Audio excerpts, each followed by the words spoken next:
तर सरपंच संतोष देशमुख यांच्या हत्येमागे वाल्मिक कराडच।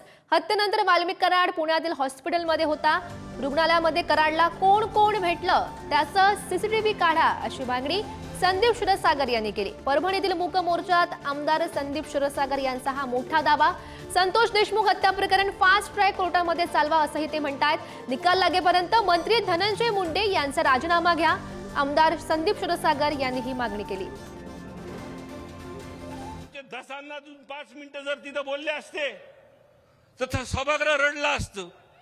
पण ह्या सुद्धा व्यासपीठावरती आज सर्वच पक्षाचे लोक आहेत, सत्ताधारी पक्षाचे लोक आहेत आणि फक्त न्याय उठवण्यासाठी मागतात। विटेकर साहेब, जो कोणी आहे तो नाही, ते वाल्मिक कराडच आहे।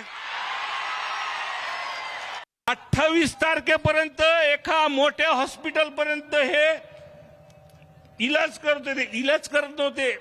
त्या बेडवरती बसून टीव्हीवरती सगळा तमाशा हे बघत होते। आणि ज्या वेळेस बीड जिल्ह्यामध्ये आपल्यासारखे लोक जेव्हा रस्त्यावर उतरले त्या दिवशीपासून हे फरार झालेत। माझी अजून एक मागणी अण्णा, तुम्ही म्हणता तुम्ही सरकारमध्ये की 28 तारखेपर्यंत त्या हॉस्पिटलचं नाव बी तुम्हाला सांगतो आणि पत्र बी देतो।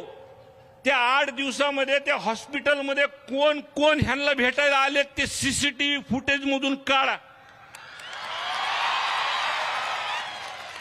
तीनच मागण्या आहेत आता। म्हणजे पहिल्या दिवशीपासून मी मागतोय की हे प्रकरण एक तर फास्ट ट्रॅक वरती चालवा, अंडर ट्रायल चालवा